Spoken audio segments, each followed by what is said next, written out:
Hi, everybody. It's Cece from ranchosantacatarina.org and from sosvan.org. And I'm making this little video just kind of impromptu because I'm so excited and so grateful, and I wanted to share with you. We just received a donation from an incredible soul, our dear friend, Linda Jo Cook. And I thought it would be neat to show on a video Linda Jo and everybody else who helps us what we're able to do with a donation like hers, what her donation actually accomplishes in our small projects and in our big projects. So first, in our medical project, sadly, we provide medical care to those who can't really access it because they're experiencing homelessness, and often they're experiencing addiction. So when we encounter a fentanyl overdose, we need Narcan. And Narcan costs about, it's like $130 for a 2-dose package. You often need that second dose. So with a donation like Linda Jo's, we literally can bring an overdose back to life. So that's life saved right there. But not everybody is overdosed. Everybody's on the streets for a different reason. And so we try to give them the supplies they need to live well. I kind of look at homelessness like living in the field. And so I look at supplying it very often from a military model, because the military is my background and also does a really great job of living in the field. So let's see. Usually we begin our supplies with some kind of a bag. Without a donation like Linda Jo's, it's often you're familiar with these. They're kind of like drawstring backpacks. Nuh-uh. With her help, we can provide these wonderful tactical backpacks, the military style, which are comfortable for bearing weight over a long period of time.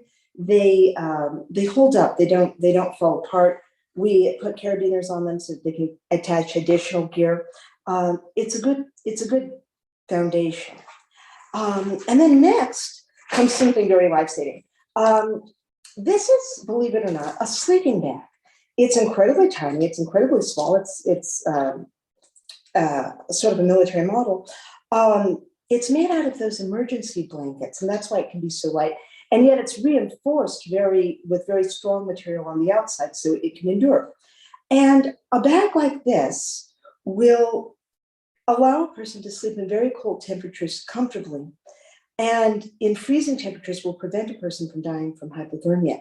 So think about that. Something this small with a donation like Linda Jo's saves lives again.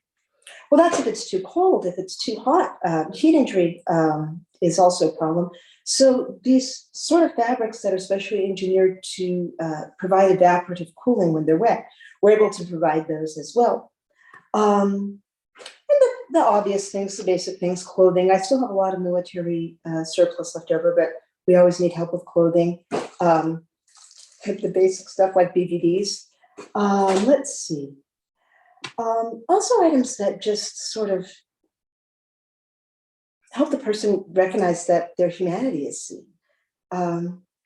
Little things. It's always the little things, right? Like candy or a deck of playing cards, paper and pencil. There are some amazing poets and songwriters out there. You'd be surprised.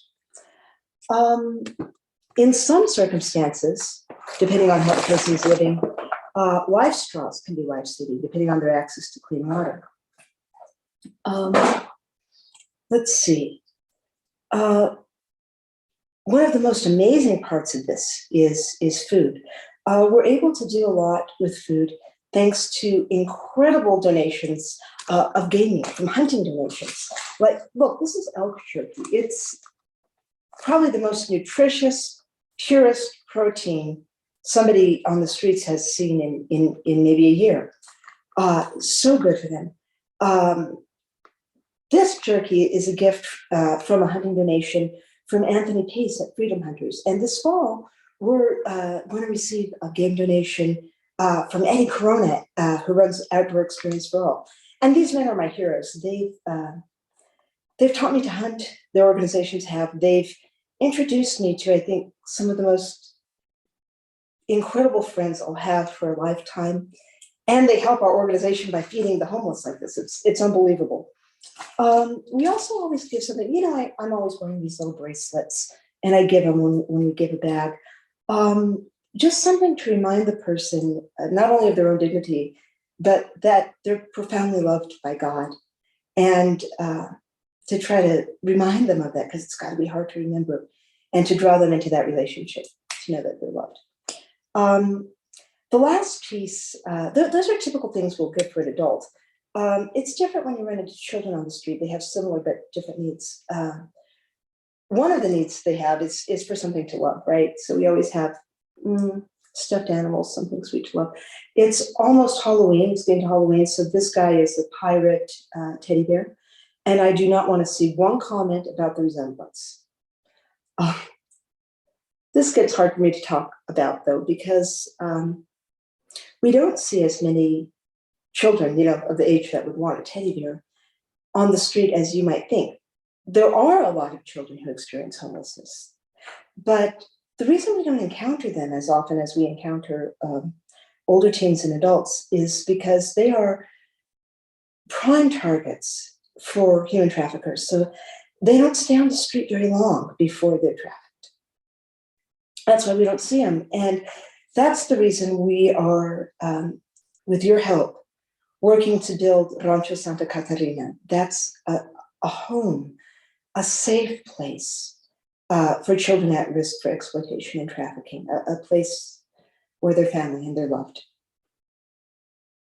So you don't know how much I appreciate your help in achieving this. And Mama Giovanna, who's the brains of this operation, appreciates your help. Thank you, Linda Jo. Thank you, everyone who's helping us. And just wanted to share my gratitude and send you my love. Thanks.